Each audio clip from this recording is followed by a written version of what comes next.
Live. Everywhere. On netrootsradio.com.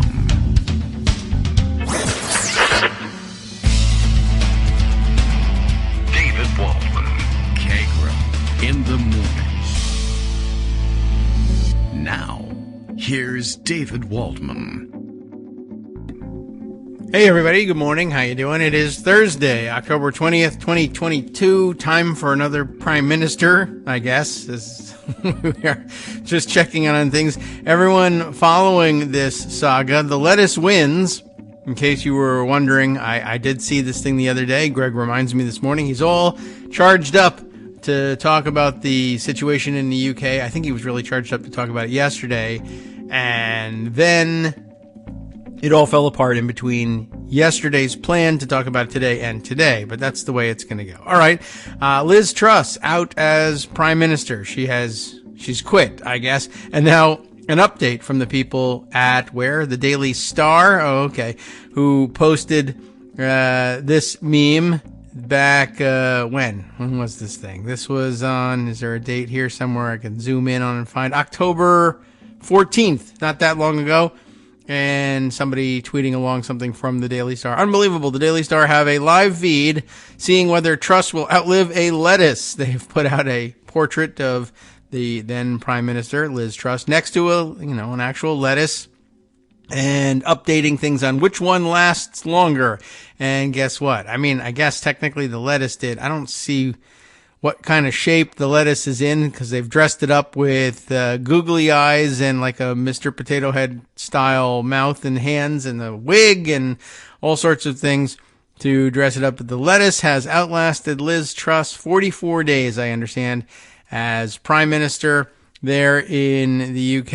I don't know whose fault it really is, or if it's anybody else's. We're open to hearing all the gory details and try and pin the blame on someone else, maybe. I don't know. I don't even know if that's possible or even desirable. But there you have it.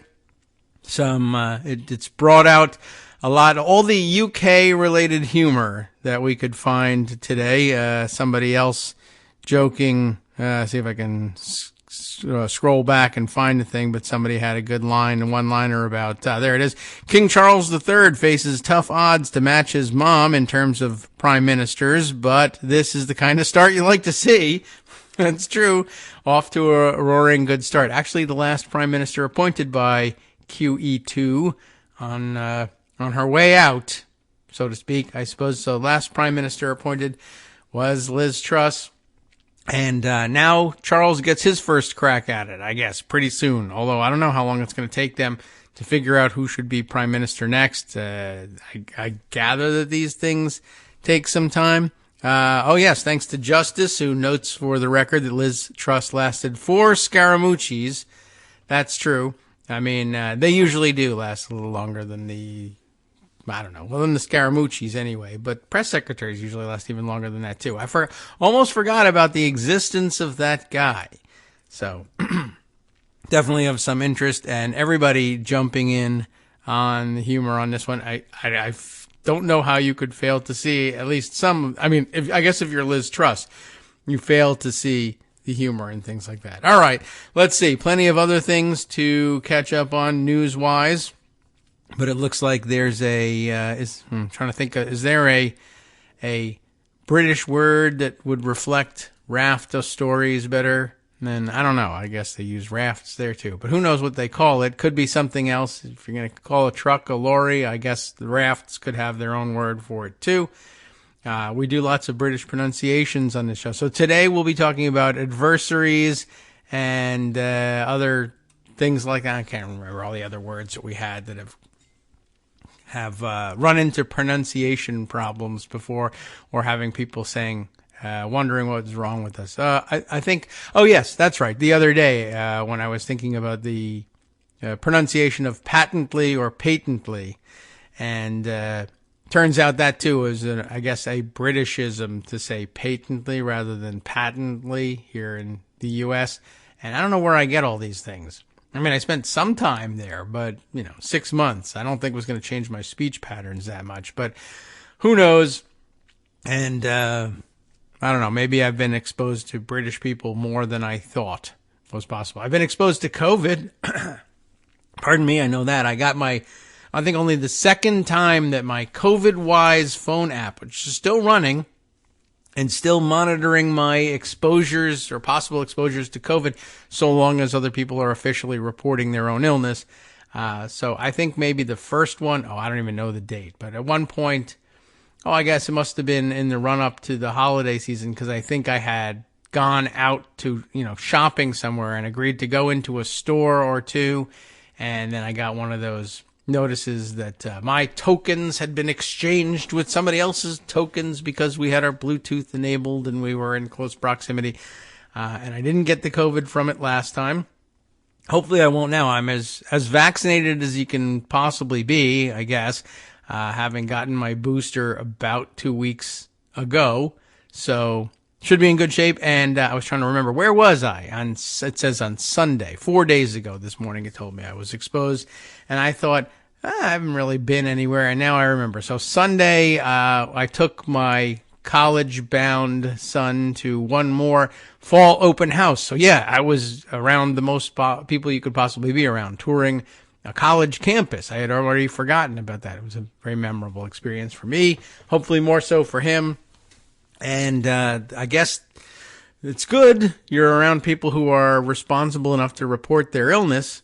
So anyway, so now I'm on alert, and it's been about 4 days, and I am watching. But since nobody else is paying attention to anything, I won't either. I don't have it, as far as I know. But what do I do now? I don't even remember what the guidelines are. Whether I'm supposed to isolate. Too bad. I'm going away for the weekend, and that's not happening.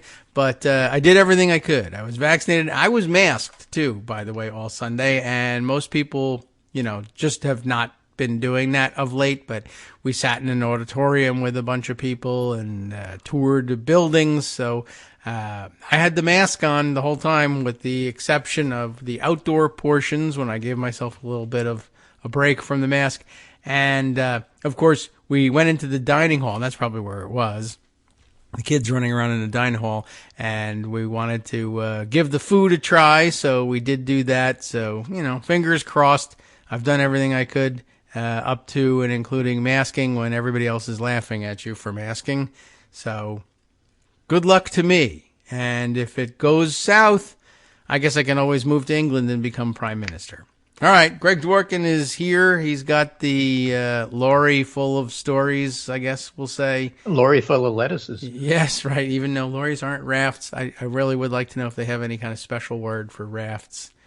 So I missed the first couple of seconds of your intro. Did you talk about the lettuce? Yes, did talk about the lettuce. It was first thing that we did. Time for another show, time for another Prime Minister. Did you mention that over the couple of days that the lettuce first appeared, it started out as a simple lettuce with Liz Truss's picture, and then every day they added something. I didn't know that I thought they just dressed it up for today's photo. No, every day it's that dressed up for today thing that you saw with the wig and the British flag and the googly eyes. Every day they were adding something. All right, fun and exciting. And so over time, you could see the lettuce grow to look more and more like Liz Truss, and Liz Truss looked more and more like a lettuce, and picture of Dorian Gray, and then in the final, of course, the lettuce survives, and her picture is turned over. Yeah, well, congratulations to an iceberg lettuce, too. Right. That. So we knew this was coming, of course, and we'll talk a little bit how we got there. Again, what's the relevance? Well, Jennifer Rubin's already writing about it for the U.S. Republican inflation plan is to double down on Liz Truss economics. Oh. So, again, lessons there. Trussonomics. Here. So James Graham wrote this morning, a prime minister may fall today. This is before she resigned. Well, soak up the history, guys. Days like today only come around every couple of months. 44 days. 44 days. 400 fewer days than the American hostages held in Iran. Right. And so I have, again, looking at The Spectator, one of the conservative journals, where Liz Truss wrote Why I Resigned, which I'm not that interested in. But here are two headlines from before she resigned and one after. And the one before starts with "The lady vanishes. The Truss agenda is dead." Very, very clever. And then, is this a Remainer coup? Very interesting, because Jeremy Hunt, who replaced the Chancellor of the Exchequer, who is a partner of Liz Truss in coming up with Trussonomics. Yeah. Okay. I think I followed that. Jeremy Hunt is a anti-Brexit figure in the Tory party. Okay. He's a Remainer. Right. Got Suella Braverman, I think her name is, who was the Home Secretary, had to resign yesterday. Yes. She's a very sharp Brexit supporter. Also ran for leadership and lost. And she was replaced by a Remainer from the Tory party in the Home Secretary position. Huh. So. Right? And so they're suspicious because they're all in on Brexit. And they say Remainers run the country now. It's hard not to feel we're witnessing a Remainer coup. All right. I'm That's for terribly. that. He wrote, this fellow, I don't normally vote Tory, but I did in December 2019 because I wanted to see Brexit happen. Oh. I wanted, so what are you, just like a white supremacist? What is going on with you? Why did you do that? I have to go back and see. I don't know. But millions of people, especially in red wall areas, took a punt on Boris's Tories for the same reason. Not a punt like, American football kicking the ball away, but a punt like a boat. Oh. So they're joining because they believed it was time Britain had a government that better reflected, or at least tried to better reflect, the views of ordinary people, especially the much maligned masses in those left behind Brexit-backing areas. Essentially what he's saying is that I don't know that it was the right idea or the wrong idea, but I do know that just like in California with Gray Davis, it's time to kick out the bloodless technocrats and go with people who at least have opinions and reflect what the little people think. Oh, okay. The H.R. Mencken quote, right? People want democracy and they deserve to get it good and hard. Okay. Right. That sort of thing. So he hates technocrats. And what happened is that all of Liz Truss's people fired or quit and then were replaced by technocrats. Okay. So he's really upset about it. Well, I'm and sorry. thinks, well, the whole thing is falling apart. Boris Johnson never should have left. Golly. Well, I don't know if anyone agrees with that. But I guess we have our word for raft now. Punt. Yeah. I mean, so it's not really raft. 80 balls. But, okay. Liz Truss quits. There will now be a leadership election. And the same names that came up the last time. Right. Do that again. And with the agreement of the 1922 committee chairman, Graham Brady, now you skip the whole idea of you can't do a no confidence vote for a year. This is how you get around it. She had no confidence in herself. You force her to quit. Yeah. Because everybody refuses to work. Now, there was a lead up to this. I don't know if that's that interesting at this point, but there was a vote yesterday on fracking. Mm-hmm. Okay. And Truss's leadership took the position of vote to support fracking. And it was not all that popular. Mm-hmm. And so it wasn't clear she was going to win. Global warming and all of that. Yeah. Do they even have that? Shale? Okay. I guess they must somewhere. So, in the morning, Truss's leadership faction, and that's all it is, a faction of the Tory party, said, no, you have to vote with us on this. We'll consider this a confidence vote. If you vote this down, you're in effect saying no confidence in the leader. So we need your vote. So extra incentive for opponents. That's right. Good. And then as the day went on, then the message came from Liz Truss's leadership, which is essentially the whips. Well, it's not really a confidence vote. So now we don't have any confidence in it because they don't know what to do. They don't like it. They're being told they have to vote for it, but then you don't have to vote, but then you do. Then they actually had a physical altercation over that vote. South Korean style. With some people pushing the delegates, to vote in favor of the government. And the government won that vote, but lost the confidence of the party.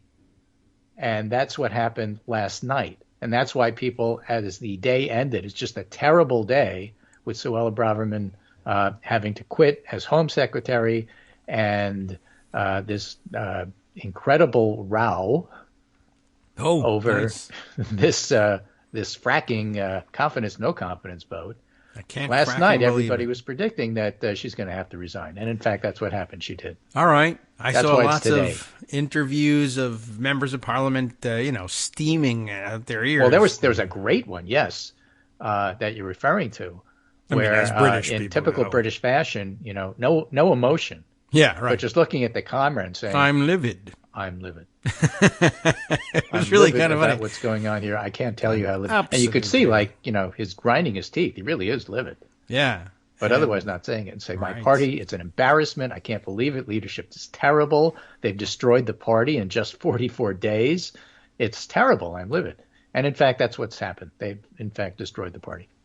Awesome. All right. So all the people running are the people they didn't want the first time they, couple 50 days ago, or however long it was when they did their own leadership. And remember, the way leadership works in the Tory party is that first the members of parliament vote as to who's the leader. They narrow it down to 2 with IRV voting. And then those 2 go to the party membership as a whole, and the party membership picks the worst choice, and then they resign. That's how the leadership works in the Tory party. So that's what's going to happen next. British efficiency. Right. And, part of the whole deal that I think people in the Tory party have not been able to focus on, yes, but other people have been able to focus on, is Brexit. And here, just a couple of factoids here. Best for Britain, by the way, says Suella Braverman was the shortest-serving Home Secretary for 188 years, and Kwasi Kwarteng was the shortest-serving chancellor for 52 years. But Liz Truss can beat that. If she goes before Christmas, she'll be the shortest-serving UK prime minister ever. So, she set the record and beat the lettuce, so that's all good.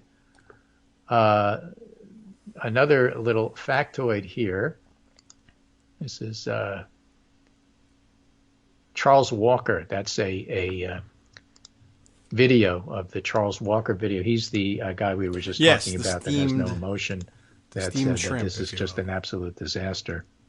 So I will give you that because I should give you these things. Yeah. And then I had set aside an essay, which I'm trying to put my fingers on, about why people are in such trouble, and the answer is it has everything to do with Brexit. Well, it should. It should all trace back to that. It was a trade from the United Kingdom to the European Union is down 16% due to Brexit, and EU trade to UK down 20%. That's less than I would have thought, but it's still disastrous. In this day and age, to lose that, so they still have not come to grips with the fact that the reason they're in such trouble is, in fact, Brexit. And until and unless they do, they're not going to get a handle on how to have a growth agenda and allow the United Kingdom economy to grow.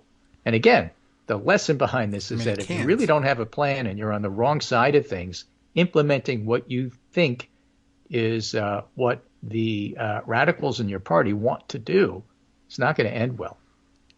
I don't know that they have any room to do anything. I don't know how anyone can succeed in growing the economy by cutting yourself off from all trade with everybody nearby you. Right. I just, I know this is all fantasy. This is cosplay. This is, Dungeons and Dragons. But I just had this fantasy because he sort of, if you squint your eyes and don't have your glasses on, this fellow Charles Walker looks like Kevin McCarthy. Doesn't speak like him, but he looks like him. All right, and I could just imagine Kevin McCarthy standing up and saying, I'm so disappointed in my party. I'm livid. Right. We really are just running this party directly to the ground. It's a disaster for us. If Kevin McCarthy had anything of the fortitude of this fellow, it would be a miracle. But, of course, no, and that's not what's going to happen. All right. Well, too bad about the stability of British government. Maybe the Irish or Indians should be brought in to colonize the place and teach them how to have a civilized government that can stand. I mean, if they're interested. Right now they have a government they can't stand.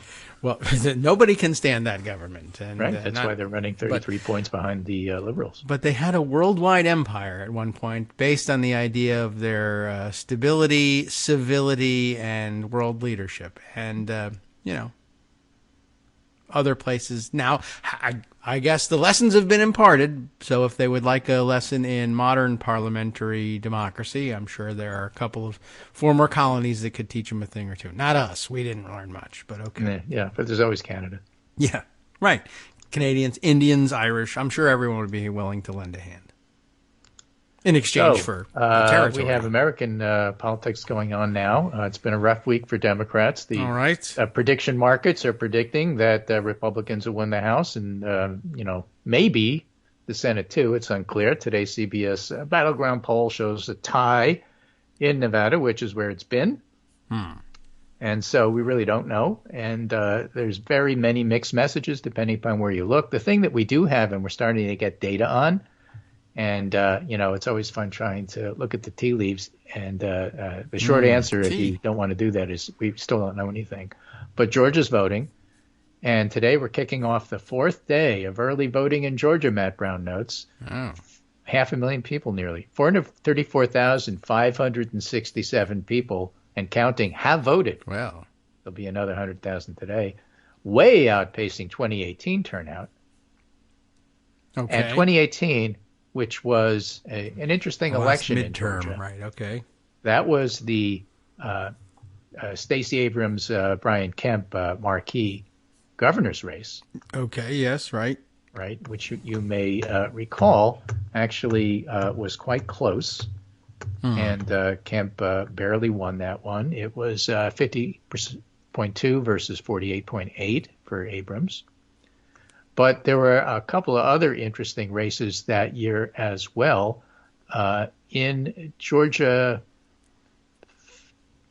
6, I think it was, if I'm not mistaken. Georgia, I always get these confused. Georgia 5 is John Lewis's old district, and he ran unopposed that year. But in Georgia 6, Lucy McBath beat Karen Handel.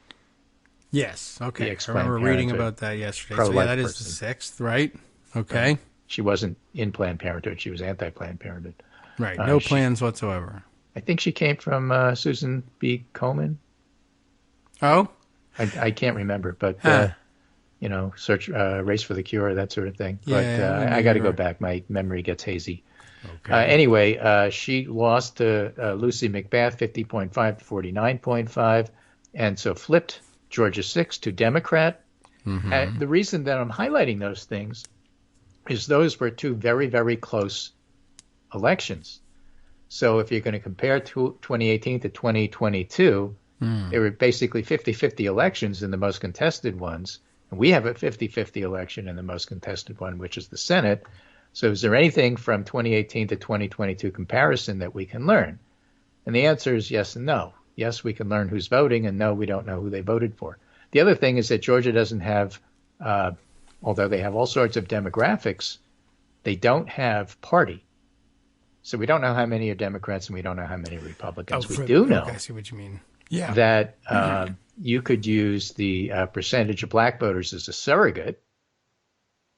Okay. Which is why they need to suppress that vote so badly.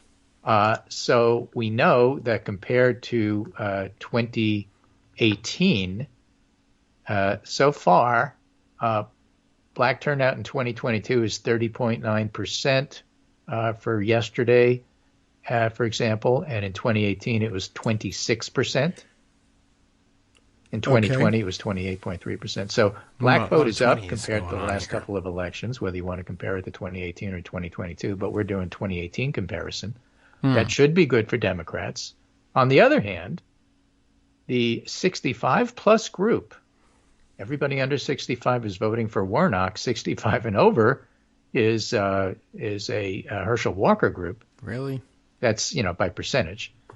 And, that's why I sent you the very first thing today, the Insider Advantage poll, so you could look at the demographic breakdowns of the 3-point lead that Raphael Warnock has. And, for example, 18 to 39-year-olds break Warnock 49.6 to 38.6.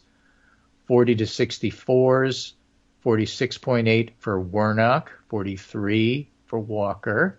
I would have thought that's the most conservative group, but it's not. In Georgia, 65 or over is 48% Walker, 42% Warnock. Interesting. So the fact that the 65 plus is half of the electorate. What are they seeing in for it? Early voting? Means that should be a Walker constituency. On the other hand, the other half, if there is one, is a Warnock constituency. So 50-50. Well, yeah. 50% of the voters are over 65. 50% of the voters are under 65. Yeah. So what it's telling us is that looks like a close race. And of course, we know what the demographics are. We don't know actually who they voted for. We're not going to learn that until Election Day. Wow. I wonder what makes them, well, we'll find out whether they really are. So there's nothing about this that tells you it's a wave, and everything about this that tells you it's a close election. And you don't know who's winning. They may not be able to hear Herschel Walker very well. I mean, we should have authorized this hearing aid assistance earlier, and they would have heard him speak, and they would not be pro Herschel Walker. Right. At age 65 plus. Okay. So there's white, black, and other. Interestingly, the white vote is a little bit less than 2018. Oh, okay. Fewer. The black vote is higher. The white vote is lower. Well, it maybe should be good for they all died. Warnock. But, of course, again, we don't know how they're going to vote. Okay. So, the other thing is that 15% of early voters didn't vote in 2018. So they're new voters. They're new voters. Yes, I see. All right. Yes. How are they going to vote? We don't know. They're for the first time. So we don't know how they vote. They have no history. They might think you have to parachute in. I don't know. They understand. I guess they know they're supposed to go to the polling place and cast a ballot. I hope someone's told them. I didn't think about that until just now. The strongest groups for Warnock are only about 8% of the electorate. That is to say, 18 to 29s are only 3.9%. Younger voters don't tend to vote early. They tend to vote on Election Day. 30 to 39-year-olds, 5.6%. And then the percentage goes up for each bracket. 40 to 49 is 8.9% of the early vote, and 50 to 64 is 30%, 65 plus 50%. So again, it's skewing older, and these folks appear to be using early voting rather than vote by mail. In 2020, vote by mail was the thing. Sure. Pandemic. This year, the people who are showing up for early voting are setting records. More people are voting early vote than ever before, but it's going to be less than 2020 because we don't have nearly the number of vote by mail that we did by hundreds of thousands. All right. Yeah. Well, not as pressing an issue, the pandemic. So when you hear comparisons like we're voting more early voting than even a presidential year, that's true. What's missing in that comment, though, is that the presidential year had many, many more vote by mails we won't see this year. Yeah. All right. So people are just going to the polling stations, but earlier. Well, that's the thing. What we don't know. We don't know? Is what don't we know? Are there going to be increased votes overall because also on Election Day it's going to be higher? Or probably. The usual argument we have about early voting and vote by mail at this particular time of year, are they just stealing votes that otherwise would have shown up on Election Day? Well, how are they stealing them? By making them vote early, but then the reserve is gone and you're not going to have a surge of voters that are going to help you on Election Day. The other side will, and so you lose. I wonder whether that will eventually be the case. I wondered about that with just looking at the volume voters. Overall, to forget about who voted. Yeah. Is Election Day going to be higher than 2018 as well as the early vote being higher than 2018, in which case you set records? Well, I would guess so, although eventually I suppose that will end. I was wondering about with younger voters who come of age when early voting is, a prominent feature of the election cycle, as it increasingly is becoming. But people who grow up without ever really having to cast their vote on Election Day, if they By don't the way, want to. my clock says 9:30. Yeah, you know what? We talked right through it. My alarm did not go off, probably because of not setting it. That would be but we're back, so yeah, right. Well, that's the important David and part. I never left, but right. We've just been talking. Well, I resigned from using brakes, I guess, or at least I did today. Anyway, yeah, I didn't in the rush to get the son out the door. My usual alarm setting did not happen. So, okay. Well, don't try this at home, folks. I got to go chase my dog down. David has to go chase his son down. Same difference. Right. Sometimes we're not exactly, where we're supposed to be. But for those of you who listen by podcast, maybe there won't be a break. And the next thing you know, you get to hear what David and I talk about during the break, which is basically the same thing we talk about when we're live. Yep. More or less. Just more F words, that's all. Yes, I wish we had taken advantage of the opportunity to do that. Well, here, I'll blow the horn a little bit and we'll pretend we said something dangerous and edgy. By the way, more Liz Truss humor I see being circulated. Yes, tell us. Let's see. Do tell. There's, first of all, comment from our good friend Bobblespeak, Culture of Truth, who just has the one-liner of, "Let us pray for Britain."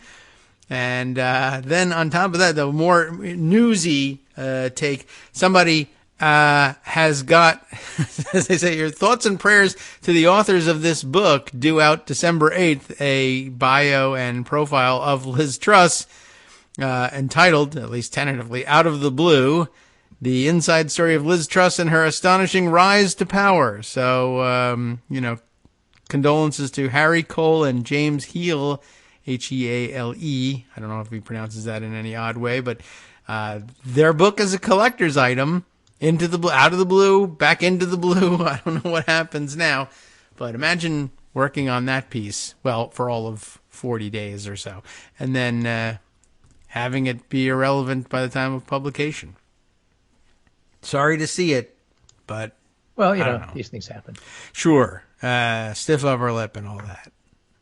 All right. So there, what else do we want to talk about here? I mean, those are the important things. The GOP is having an internal rift over how long to keep U.S. aid flowing to Ukraine, writes Jonathan Lamar.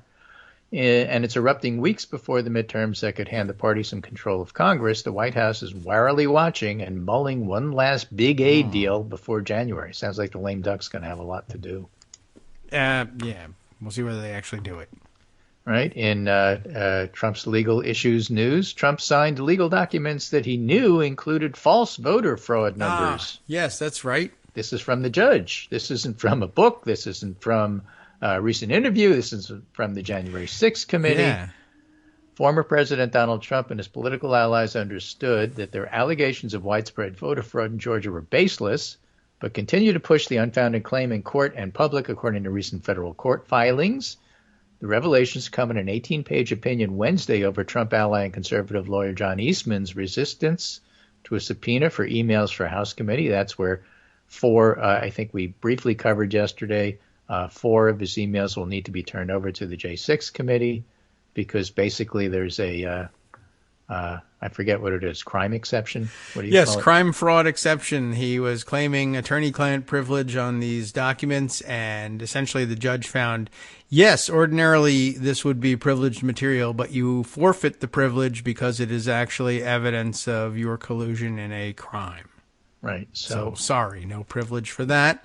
Yep. And, that of course, is going to have DOJ implications as well. I just wanted to do that as a lead-in to an article by Franklin Foer I had missed from The Atlantic, which I think is pretty good, The Inevitable Indictment of Donald Trump. Merrick Garland hasn't tipped his hand, but it's clear to me he's going to bring charges.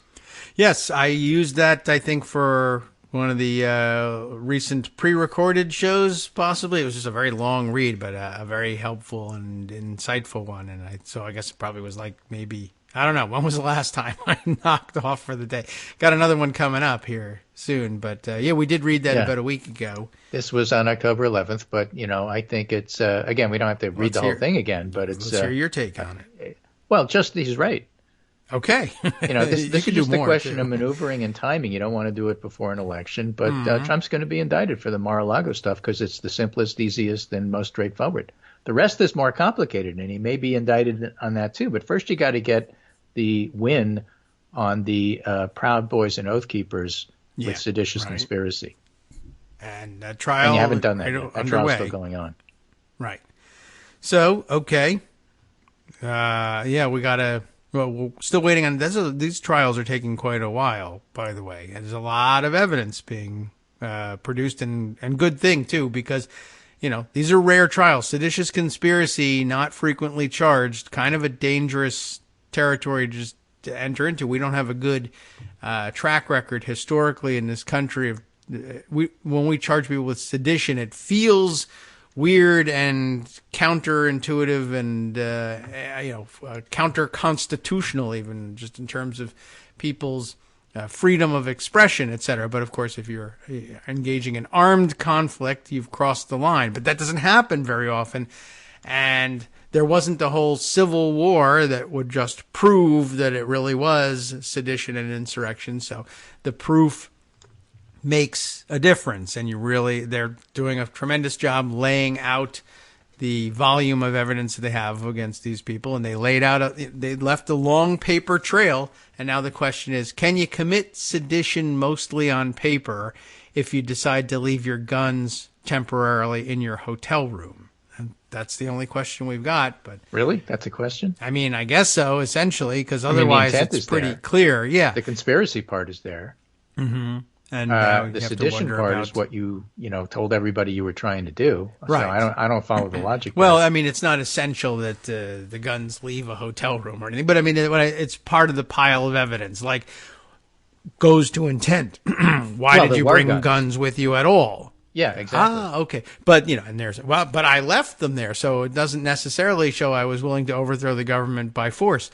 Well, yes, it does. Most people don't bring caches of weapons to hotel rooms. Well, but I do. I'm an oath keeper.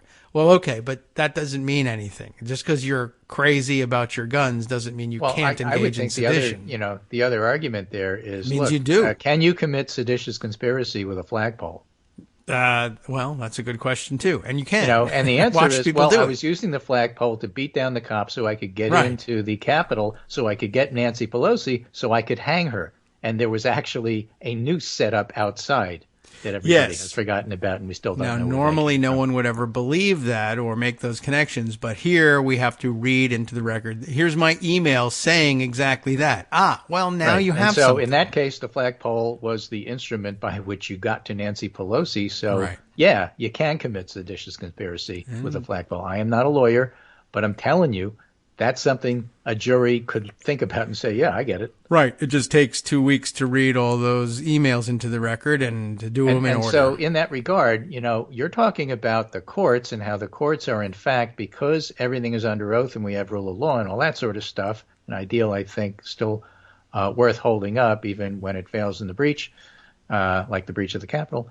The point is that you have to tell the truth in court. And so under oath, even Trump's lawyers have a completely different set of things to say than they otherwise would on Fox News or OAN or, Sean Hannity's radio show or wherever they appear. So that's the courts. This is a column by Karen Tumulty, which I think is more interesting in terms of the criticism of it than the column itself. Where the January 6th committee failed is the headline. And basically she's saying, well, if you look at the polls of January 6th, committee didn't change anybody's minds because in Wednesday's Monmouth poll, only 36% of respondents said they believed Trump was directly responsible, and therefore it failed. On the other hand, it did all this good stuff by telling us the truth and, finding out things, et cetera, et cetera, et cetera. So conservative Amanda Carpenter says, could not disagree more with the emerging opinion that the January 6th committee supposedly failed because it supposedly didn't sway public opinion completely into the Democratic column. 1, the final report hasn't been issued. 2, that wasn't the goal. 3, the goal was to firmly establish a public record of what happened. 4, it got more Republicans to testify than both impeachments combined. 5, the committee exposed and investigated all kinds of other scandals along the way, such as the deleted Secret Service texts. 6, the DOJ is still pursuing many of these related matters, but are we supposed to throw our hands up and say it failed because of a poll? And number 7, I would also like to add the goal of the committee was to come up with legislation to try and stop future insurrections and attempts to overturn free and fair elections. And in fact, that legislation is either pending or being looked at or in committee. And so all of that is true. And I made the point in response as well that, if you thought that the goal of the committee was to make Republicans look bad and Democrats look good, you're probably MAGA people, because that's what they would have done. Yes. Jordan and Jim Jordan and the others would have used it as a Benghazi committee. That's not its purpose and not its function. So I'm glad they did what they did, which is what they were supposed to do. The hearings were riveting. If all hearings were like that, we'd watch more of them. Yes. Less grandstanding, in other words, and more, because nobody watches the grandstanding. I don't even know why they bother. And more of the, this is what we need to do. Here are the facts, Katie Porter style. Okay. Yes. And people would watch. Yeah. They were interesting.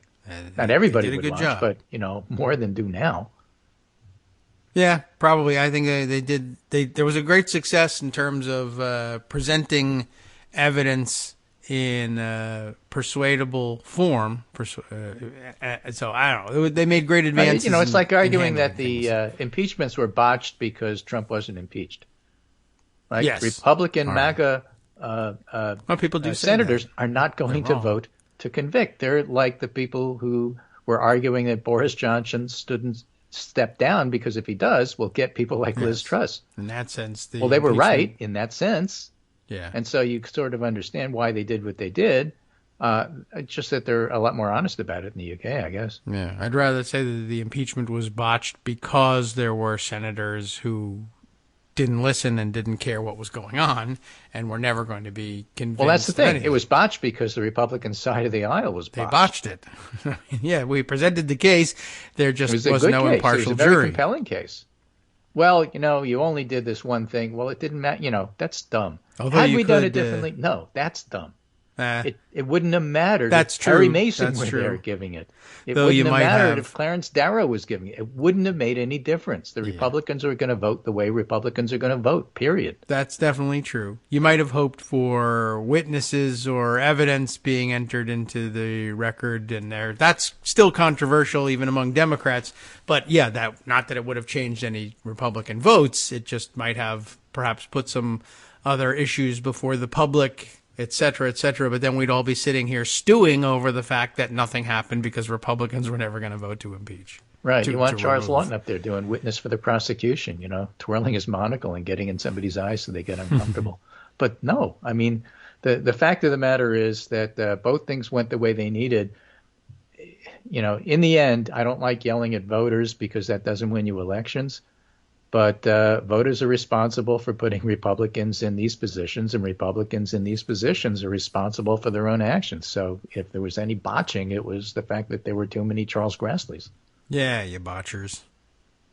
Okay. Or Mike Lees, And so you have you have a chance now to do something about it. And, that's up to the public. All right. Well, you'll have your chance, or your chance is already underway in Georgia and several other states. So it's time to take advantage of it. Don't wait until Election Day, especially you young kids who are new voters. You don't have to. I'm very curious to see whether there's an upward trend. We're going to have to wait a couple decades. Do younger voters start voting earlier because they don't even know what Election Day is at some point?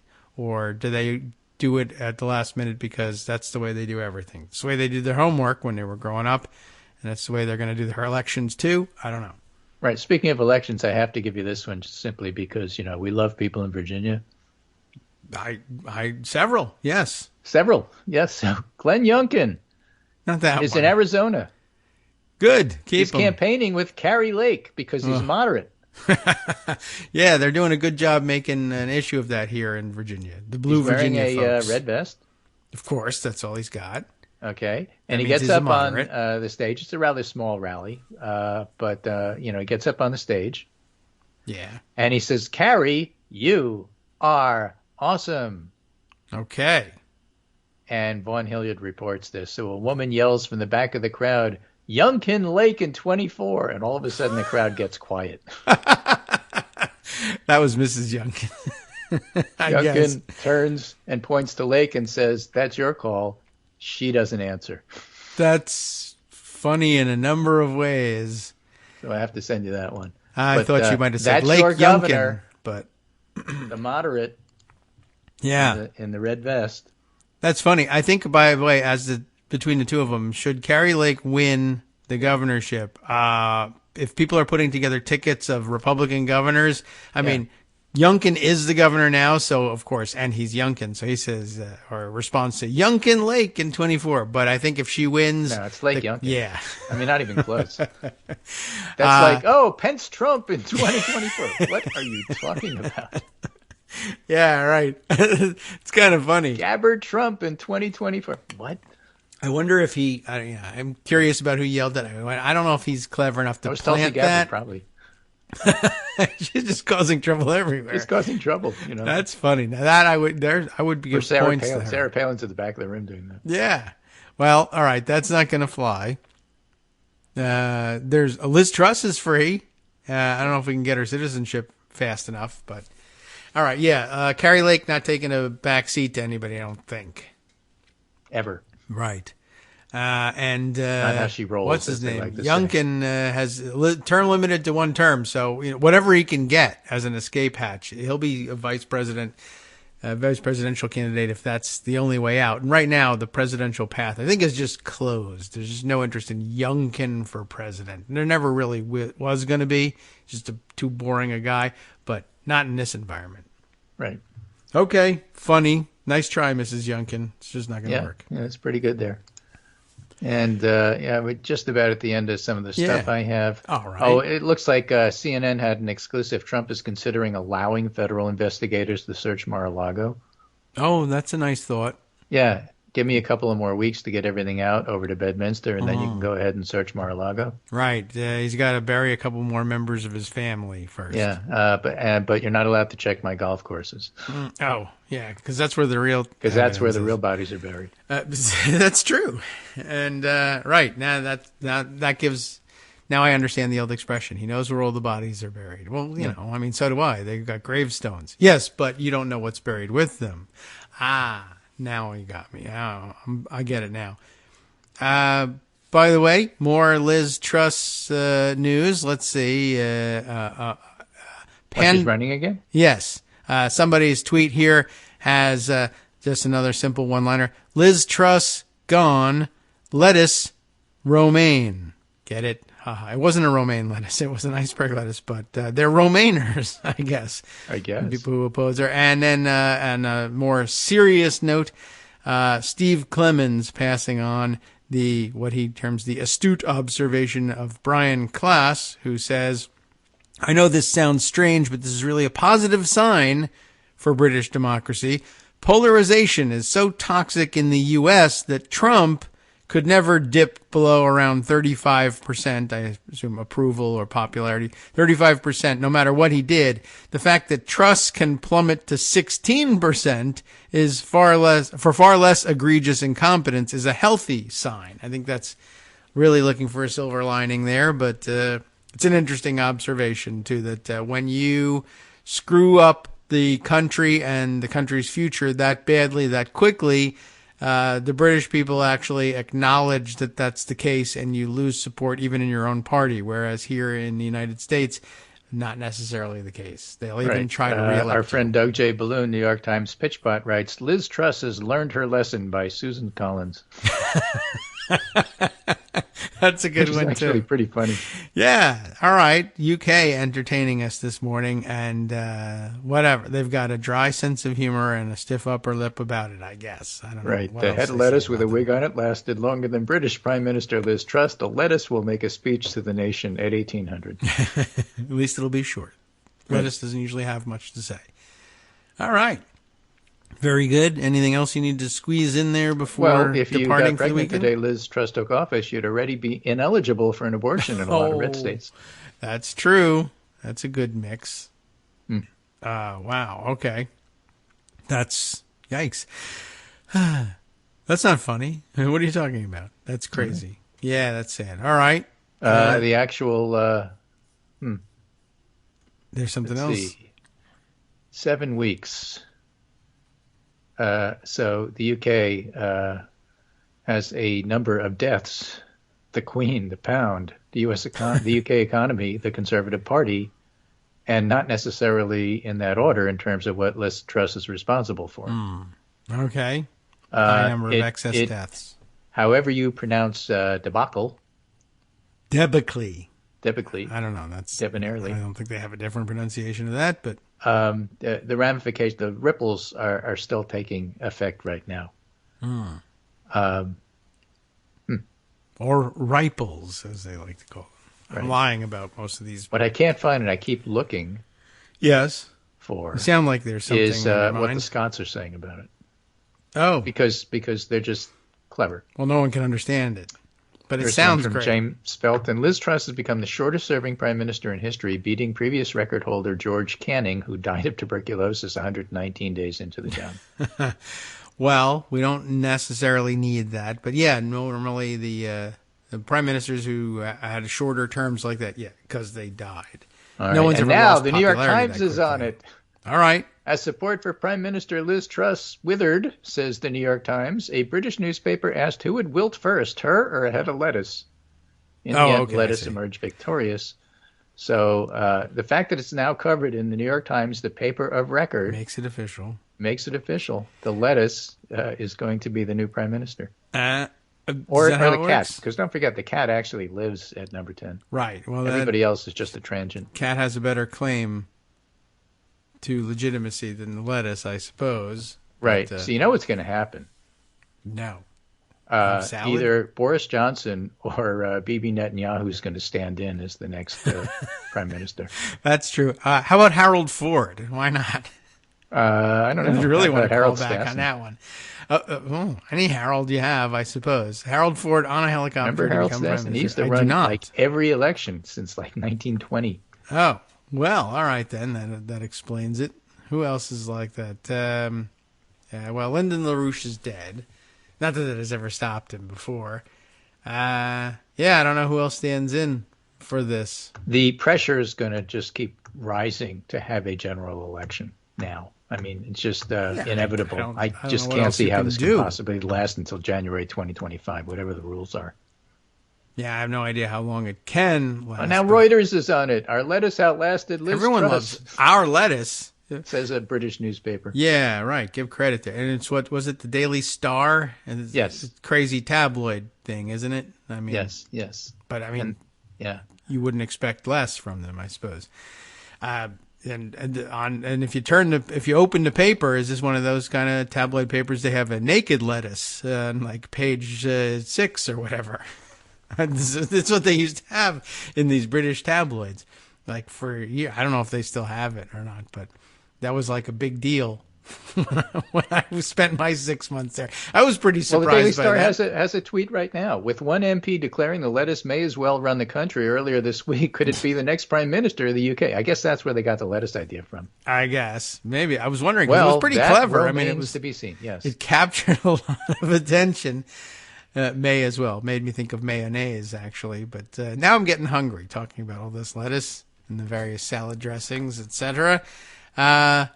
Let's see. I don't know. I guess that unless there's more of this nonsense coming through. No, just the Daily Star, the one who predicted the lettuce would outlast her, is also predicting a Boris Johnson comeback. So I think that's the next thing for Americans to watch. That's possible. What sort of vegetable do they compare him to? Well, obviously a pickle. You would. Oh, okay. That's a good choice too. And the lettuce thing is extraordinarily popular. It was a great idea, and I don't know. Yeah, I would like to know a little bit where the idea came from. It just seemed random. It was like the internet meme we had at one point. Was it half an onion in a bag? You remember that one? Vaguely. Yeah, there was some, but I can't remember what it was supposed to be. Was the onion in the bag more popular than Donald Trump, or was it somebody else? Or I don't know. But it seems like the vegetable thing is very popular. All right. Well, at any rate, too bad, Liz Truss. We hardly knew ye, and that's just fine. And we won't bother to make up for lost opportunities. We'll just or lost vegetables. I mean, today's like the last day you can do lettuce jokes, but still, if you got any in you, now's the time. Right. By next weekend, it should be pumpkins anyway. Yeah, pumpkin spice and all that. Oh, so anyway, That's it for me. Didn't even think I had that, but the news just keeps coming with this lettuce stuff. Right. She was in the Spice Girls, wasn't she? Something. All right. Something. Very good, Greg. Well, now we've got a long stretch before we have to come up with more. So that's good. Yunkin Lake. Let's see how that goes over. Let's see if he's ever invited back to any Carrie Lake. Right. Yeah. I think he just anyway sunk to the bottom of Yunkin Lake. Yeah. All right. Great. Well, thank you. I appreciate it. And certainly any more lettuce jokes, now's the time. You got to get them all out of your system. If you see more and you feel like forwarding them, we'll pass them on to everyone else. And I mean, I don't know, anything could happen. If Liz Truss hadn't resigned last night, I think we could certainly close the segment by saying we'll speak to you again on Wednesday, and I'm pretty sure Liz Truss won't be prime minister by that point, but she let the air out of that one. So we don't have that joke. We just have the lettuce at this point. All right. Alrighty. Very good. Take care. All right. Thank you. You do the same. See you again on Wednesday, but looking forward to, as always, following along on Twitter and elsewhere in social media so that we can keep making various produce jokes along the way. All right, let's see what's short that we can fit in before the next break. We actually have a break scheduled. I'll try and remember to do it. The alarm is set, but it won't come up for a little while. Dang. Well, maybe Greg is still listening because I had an email this morning that posed a question for Greg. Roger Hake heard me reading through my emails, all from Val Demings and a few select others, and said, sound like you need a non-begging email. And the question for you and Greg, do we have a clear understanding of just how much newly registered voters are sampled on polling? And if they aren't, does this help explain some of the surprising results from over the summer? That's a good question, except now I have a question. Which surprising results are we thinking of over the summer? Were we talking about the enthusiasm of Democratic voters coming out on the issue of abortion or something like that? And it's a good question. And I think we have some understanding of that from the methodologies of the pollsters. That is, which interestingly is that they would tend to be excluding newly registered voters from their final samples if they are giving us polling results based on likely voters. The likely voter screen tends to screen out the newer registered voters because they don't really, generally speaking, qualify as likely voters yet. But as I recall in years past, as the election drew closer, they would expand their universe some and do more reporting of registered voters rather than likely voters only. And I don't know. So maybe that explains the reversals. Oh, I've already forgotten the music here. All right, so I'm late on the music, but we will take the break.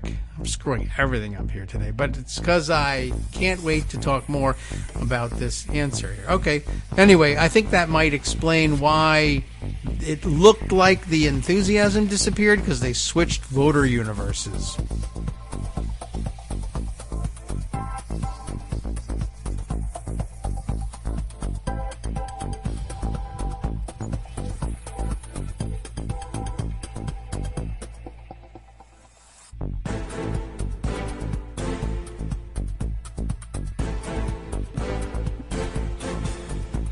All right, welcome back now to the Kagro in the Morning Show here on Netroots Radio. The music, of course, having been screwed up with my timing, whatever, yada, yada. So all the breaks are screwy on this one.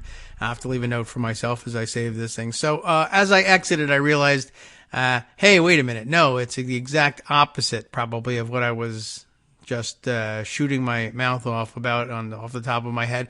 If they switched voter universes at all, if they did it, and I can't promise you that they did do it, but my recollection was that they moved back, a lot of pollsters moved back towards a registered voter model towards the closing of the election period after having used likely voters earlier. But I may be remembering that as the exact opposite. It might be, in fact, that they use registered voters and then as the election approaches, switch to a likely voter scenario. I don't know. That, if that were the case, and now I really just need to have Greg here who remembers these things and knows what the methodologies really are, but I guess that might explain the disappearance of the enthusiasm about voting on the basis, say, of abortion as the motivating issue. But if they are, in fact, moving from likely voters to registered voters, that would explain perhaps a narrowing in the polls, but not necessarily a erasure of the enthusiasm gap, because if you are widening the universe and now including the younger and newly registered voters who were excluded under the likely voters screen, then you would see a rise in the number of people, perhaps. I would have predicted a rise in the number of people making, say, abortion their top motivating issue in their voting, and the polling tends to indicate that that's reverse of what's actually happening. But how well it reflects what's really happening in reality, I don't know. But it's as I should say, it reflects the reality of what the pollsters are finding. If that has anything to do with the reality of the way things really are, I don't know. On the other hand, if they were changing things from, well, we were polling registered voters before, all registered voters, and now we're showing you only likely voters because the election is approaching and, we want to feature what we think our modeling has to say about the outcome, the likely outcome of the election. And then we're screening out people who have just registered for the first time, either because they're very young or because they've been motivated to do so by recent events, and their voices being excluded. You now find, hey, look at that. Abortion is not as big an issue as we thought it was earlier. So at any rate, I'm wondering whether the change in the universe that they're focusing on in their polling has anything to do with it, or maybe it just has nothing to do with anything at all. I don't know. I can't answer the question. I now find myself at a loss for having forgotten not only all of the breaks, but to ask Greg your question, Roger. So I apologize. And it's going to hang out there until next Wednesday, too. And although maybe lots of the rest of you have, one, answers about which direction they go in likely versus registered voting as the election approaches, and two, your own theories about exactly what's going on here. All right. So let's see. Other items worthy of our time, I think, are all parked in pocket. I don't think there's any more lettuce jokes, although I put those all away to share with you. Something that grabbed my attention this morning, several folks in my Twitter timeline tweeting around this Daily Beast piece about Marco Rubio, who everybody hates because he's a jerk and is running for re-election to the Senate in Florida and should, by all rights, be defeated by Val Demings. And when it happens, I can't even tell you how many emails I would predict I'm going to get about that. But if the number of emails, like yard signs, was indicative of the state of the race, I would say we stand a good chance there in Florida. But instead, I'll have to say that we stand a good chance based solely on the substance of the race and the fact that Marco Rubio is a hapless, spineless jerk. But, it is Florida, so I don't know. Anyway, here's the story. Marco Rubio reneges on Parkland promise to raise age limit to buy AR-15s. What do you know? How amazing. It's generalized hypocrisy and lying from Marco Rubio, so in that sense, no surprise. It's just there's an emotional element to it, which is to say that I guess men are just maybe too emotional to make these sorts of decisions about weighty issues, because you'll see what happens here. After the Parkland massacre, the Florida senator proposed raising the age limit to buy an AR-15 from 18 to 21, which happens all the time. Came up again after Uvalde. It's one of those things that gets passed around among Republican candidates. Well, you can't anger the NRA, even though that once again we've slaughtered dozens of school children in full view of everyone. What's the bone you can throw? I guess not literally. I say literally because later on in the article they actually say he threw them a bone of saying that he would do this. But you're not, literally throwing bones. It doesn't make any sense to say that. But that's frequently the sop that they give. I think they're, after the Las Vegas shooting, we're going to do something about bump stocks. And after the 900th AR-15 shooting by an 18-year-old in a school, they say, well, maybe we'll raise the age limit. So anyway, I say he got all emotional about it. You'll see why I'm saying that when we read you the article. So he just went back on that. We are told by, looks like they just decided just from scrolling, I have exceeded my article limit. So I'm going to have to go back to the pocket view of this. But earlier this morning, I was able to read what Jose Pagliari offers to us on this front. On the election debate stage Tuesday night, there was a debate, of course, between Marco Rubio and Val Demings. That accounts for about 900 of the 1,000 emails I got in the last couple of days. Senator Marco Rubio turned his back on a promise he made to Floridians and the world after the tragic Parkland school mass shooting 4 years ago to raise the age limit on AR-15 rifle purchases from 18 to 21. The proposed enhanced restriction would be an attempt to make it more difficult for young adults to buy a semi-automatic rifle that can fire bullets as fast as a person can pull the trigger, one with minimal recoil that makes it easier to continue shooting accurately. That's, again, a good reminder of what it is exactly that makes the AR-15 so dangerous and that much more dangerous, and why it's the weapon of choice for mass shooters. And they love to point out, gun enthusiasts like to point out, at Virginia Tech, the shooter used handguns, and so what's the difference? And the difference is that you can continue to fire rapidly and with improved accuracy, one, because it's a rifle, and two, because they build it for minimal recoil, etc. So you not only a younger person could handle it more easily and more accurately, but you can do so without much training to deal with recoil that you might ordinarily find from a large or a more accurate long gun like that. Anyway, the senator, and by the way, that of course doesn't even bring into it the availability of the bump stocks that can pretty much make it so that you can fire it as though it were an automatic weapon, though with some loss of accuracy.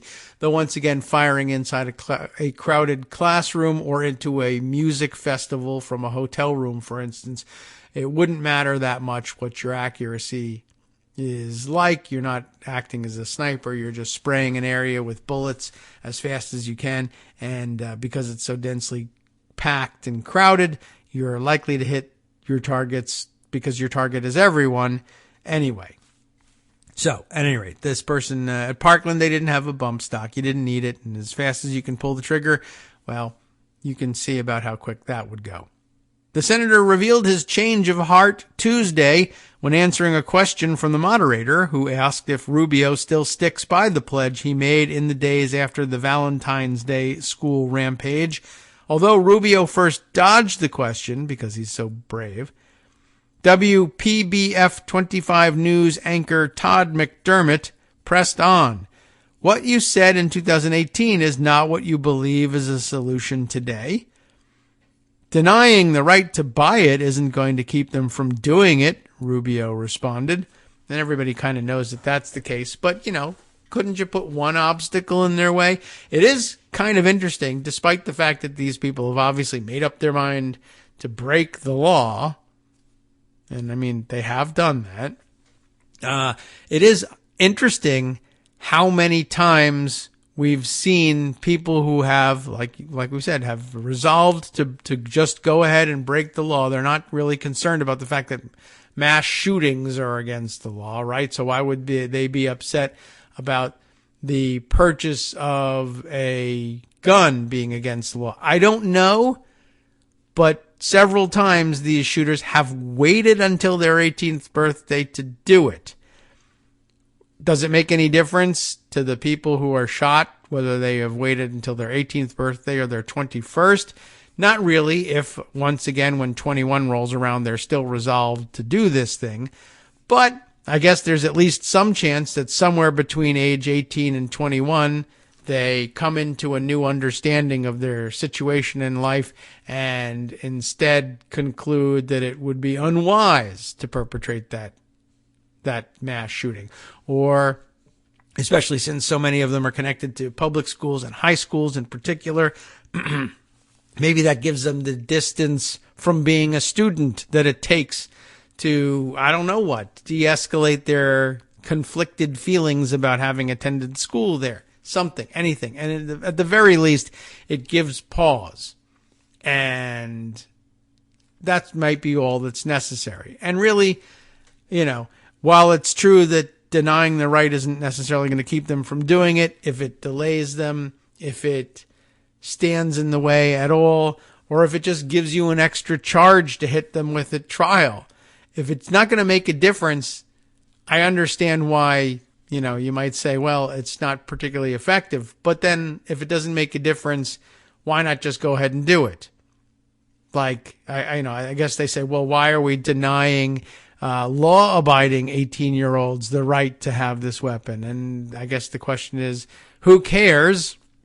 For one thing, we are not denying them the right to have weapons in general. And what's the big need for an 18-year-old to have an AR-15 on hand that can't be satisfied with the various other guns that they're allowed to buy? And if there aren't other guns that they're allowed to buy, why would we allow them to have an AR-15 anyway? So I don't know. I mean, maybe it's just not that big of a deal. 21 to drink, 21 for a gun. What's the problem? Well, anyway, I guess he must have thought that was an easy giveaway in 2018, and now he no longer does. The revelation came during an hour-long emotionally charged shouting match with Representative Val Demings. It was supposed to be a debate, but it was a shouting match. The 2018 Stoneman Douglas High School shooting by a 19-year-old former student killed 17 students and teachers and injured 17 more in suburban Parkland, Florida. For survivors and the local community, it marked a decisive turning point. The extent and shock of the carnage put the country into a brief period of mourning, just like the 2017 Las Vegas shooting that killed 60 and injured hundreds. I want to remind you of that, hundreds. The 2016 Pulse nightclub shooting that killed 49 and hurt dozens, and the 2013 Sandy Hook Elementary School shooting that killed 20 little kids and 6 teachers. Rubio, who has maintained a strict pro-gun rights stance for years, made headlines when he faced the emotional, I told you about this was going to get emotional, he faced the emotional pleas of his constituents during a televised CNN town hall shortly after the Parkland massacre. Visibly flustered by questions from kids and parents begging him to take some kind of action to restrict the nation's extremely lax gun access laws, Rubio finally threw them a bone. That's where that came from. If you are 18 years of age, you should not be able to buy a rifle, Rubio said then. I will support a law that takes that right away. I mean, that's pretty unequivocal. Except, guess what? He equivocated. Rubio, who at that time had a difficult-to-achieve A+ rating from the unwavering gun rights activists at the National Rifle Association, has since dropped to a B. The former police chief running against him, by contrast, is rated an F by the NRA, which is a good thing in our book. 4 years on, the emotional wounds from that act of domestic terrorism are still fresh. Just last week, jurors spared shooter Nicholas Cruz the death penalty, amazingly enough, an agonizing end to a 4-month trial that featured heart-wrenching testimony from 90 survivors and replaying of video footage of the attack. But Congress has yet to further restrict access to the weapon Cruz used, or any firearms at all, despite public pressure to subject buyers to universal background checks. And these politicians have yet to find common ground on so-called red flag laws that would allow judges to seize guns from people merely accused of dangerous behavior. Tuesday night's moderator, McDermott, brought up the Cruz trial's recent conclusion when he asked the senator whether he stands by his promise to cut off AR-15 rifle sales to people under 21, a restriction that already exists for handguns. Did we know that? Would you still support that federal law? McDermott asked Rubio. Let me tell you why that law doesn't work and why that proposal doesn't work, Rubio began, as gasps and murmurs were heard in the crowd. We had a shooter last Thursday, tragic, in North Carolina. He was 15. Where did he get the gun? He didn't get it from a gun show. He certainly didn't buy it. He's 15 years of age, Rubio continued. Rubio then explained that instead of trying to raise the age limit, he sponsored a red flag law that would allow cops to go to a judge and remove guns if they can prove you're a danger. Now, of course, that wouldn't work for the 15-year-old either, because nobody knew he even had the gun. But okay, I think the solution to this problem is to identify these people that are acting this way and stop them before they act, Rubio said. And also no doors, right? When the moderator pressed him to clarify whether he was reneging on his promise, Rubio fell back to what's become a core NRA talking point, that laws are generally empty and useless. What makes no sense is that we're going to actually pass laws that only law-abiding people will follow and the criminals will continue to violate, he said. And except that, in these instances, we're finding that, curiously, for whatever reason, they're not violating that law. I think that's kind of weird. And these killers who are out there, if they are intent on killing as they are, they have found multiple ways of getting a hold of weapons and causing mass destruction. But then he also narrowed his support for red flag laws, too, saying the current proposal by Democrats allows your coworker who has a grudge against you and can go to a judge and take away your guns. Demings responded with rage, raising her voice as she went. Every time we talk about responsible gun ownership and legislation that can help protect lives, you pull the Second Amendment out, she said. It has nothing to do with the Second Amendment. This is about taking dangerous guns out of the hands of dangerous people, and the overwhelming majority of people in our nation want us to do just that. How long will you watch people being gunned down in first grade, fourth grade, high school, college, church, synagogue, grocery stores, a movie theater, a mall, and a nightclub, and do nothing? And the true answer to that, of course, is, well, how long you got? Because I'll keep doing it forever. Anyway, just wanted to bring you up to date on that.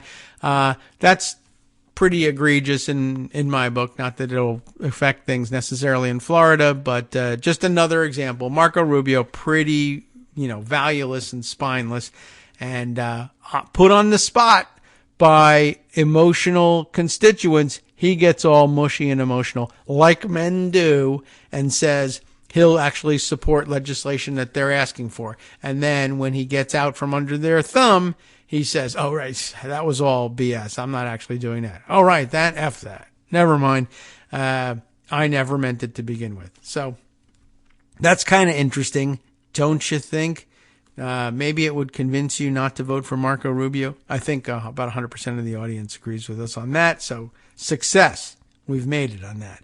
All right, let's see. Other things to look into. Oh, yeah, I wanted to peek in on that story about the development in the Eastman legal proceedings and the meaning of that for Donald Trump. It's, I think, pretty well explained here in this piece I have from MSNBC. Lisa Rubin discussing it's a ruling in the Eastman proceeding, but there's a logical conclusion to be drawn from it that even though we all knew that Donald Trump knew very well that his plans for overturning the election were, one, illegal, and two, based on nonsense, lies, and that he was putting them forward as something he believed to be true anyway. Well, now there's logical proof anyway from documentary proof of the logic here that shows that, yeah, okay, now we no longer have to say, well, he knew or should have known. He did know that these accusations, his claims were baseless, and that he was going forward with them anyway. And it's a summation of everything that happened legally to the former guy yesterday, I guess. So Lisa Rubin writes, Trump's day goes from bad to worst with Eastman ruling. As Trump was deposed in E. Jean Carroll's defamation suit, that was going on down at Mar-a-Lago yesterday, a federal judge ruled his former lawyer must produce more communications to January 6th investigators. So leading in by telling us about what was going on in the Jean Carroll suit. Interesting, too, but then a shift to California. Somewhere at Mar-a-Lago on Wednesday, perhaps in a gilded ballroom or conference room, Donald Trump likely experienced one of the more rotten days he's had in a while. Last week, he was ordered to sit for a deposition in author E. Jean Carroll's defamation suit, and according to the New York Times, it's all happening in Palm Beach. Although a court order may prevent Carroll and her team from discussing what goes down, I expect Carroll's lawyer and frequent Trump nemesis Roberta Kaplan to probe Trump's various allegedly defamatory statements about her client, that he doesn't know Carroll, that her claim he sexually assaulted her in a Manhattan department store dressing room years ago is a lie, that she's not even his type, as well as his alleged knowledge of their falsity. That's true. And by the way, yeah, there was also some writing yesterday about his having destroyed his supposed defense in the Carroll case, which was that he can't be sued for defamation because something, and when he said this stuff, he was president of the United States, and therefore something. I don't remember what his argument is supposed to be. But that, I guess, remember when they were arguing about whether or not he was entitled to defense by the Justice Department, that they could step in and defend him in this suit because even though the thing he said was really had nothing to do with official duties, he was still president when he did say that, and therefore he shouldn't be held liable for it. But he has repeated the exact same statements, same allegations now that he is no longer president, and that kind of tends to undermine the argument he's making, because you could just sue him for defamation for having repeated the same thing. But at any rate, that wasn't the focus of this article. But even if Trump didn't realize it right away, his day went from bad to awful by late Wednesday afternoon, and that's because a federal judge in Southern California ruled for the third time that documents that former Trump lawyer John Eastman sought to withhold from the House January 6th committee on the basis of attorney-client privilege must instead be handed over to congressional investigators. Today's opinion by U.S. District Court Judge David O. Carter, it is now yesterday's opinion, does not require Eastman to disclose all that many documents. Rather, of the more than 560 documents over which Eastman claimed privilege, he has been ordered to produce 33 to the committee, and only 8 of those documents are attorney-client communications that the court nonetheless has ordered Eastman to turn over because they satisfy the crime-fraud exception. Or put another way, they are themselves evidence of criminal conduct by Trump. You could also turn them over because they were criminal evidence or evidence of criminal conduct by Eastman as well. Another reason to do it, but more importantly here, evidence of criminal conduct by Trump. But what today's ruling lacks vis-a-vis the volume of materials implicated, it more than makes up for in their significance. Specifically, Judge Carter found that 4 communications Eastman sought to withhold are evidence of Trump's attempt to obstruct the January 6th certification, while 4 more reflect his participation in a conspiracy to defraud the United States. And while Carter has divulged only snippets of these 8 communications, what he has revealed about their content is both factually stunning and legally significant for both the Justice Department's ongoing criminal investigation and that of Fani Willis, the district attorney of Fulton County, Georgia. Note that in examining the materials at issue, it wasn't enough for Judge Carter that Eastman's emails be, quote, related to disrupting the certification process from January 6th. Instead, what caused him to say that 4 of the documents were evidence of obstruction is that they suggest, quote, the primary goal of filing lawsuits related to the election was to delay or otherwise disrupt the January 6th vote. Carter wrote in one email, for example, President Trump's attorneys state that, quote, merely having this case pending in the Supreme Court, not ruled on, might be enough to delay consideration of Georgia, that is to say, Georgia's electoral votes. This email, read in context with other documents in this review, make clear that President Trump filed certain lawsuits not to obtain legal relief, but to disrupt or delay the January 6th congressional proceedings through the courts. He was only seeking to delay the certification of the Electoral College vote by Congress, not to, in other words, abusing the court system to obstruct the proceedings. And Carter's description of the other 4 emails required to be produced under the crime fraud exception is even more damning, as Trump and his lawyers pressed claims that Fulton County, quote, improperly counted thousands of ballots, including precise numbers of votes cast, they said, by deceased people, felons, and unregistered voters. Eastman explained in a December 31st, 2020 email that Trump was resistant to signing a new verification in federal court without specific numbers, or with specific numbers included.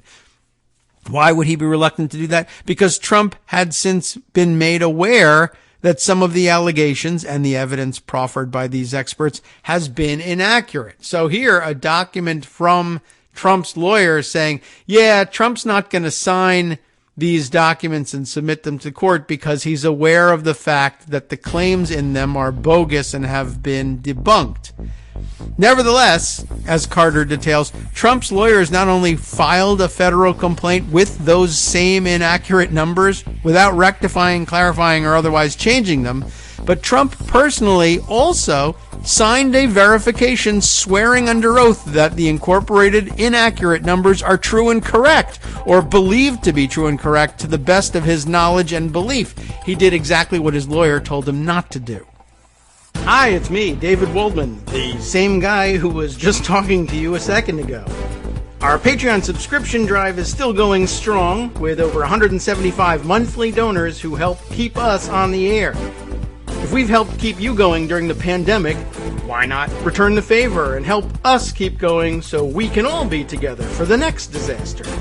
Patreon.com, Patreon.com, makes it easy to make secure, recurring monthly contributions to support our show. Patreon.com/KagroX gets you straight to our donation page. Maybe you'd like to thank us for keeping you sane during the Trump era. Maybe you're looking forward to in-depth explanations of what's going on in the Biden administration. Whatever it is that keeps you listening, we need your help to keep bringing it to you.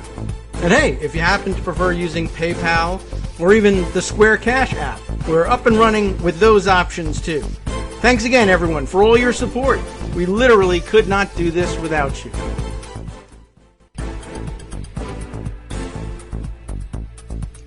All right, welcome back now to the Kagro in the Morning Show here on Netroots Radio.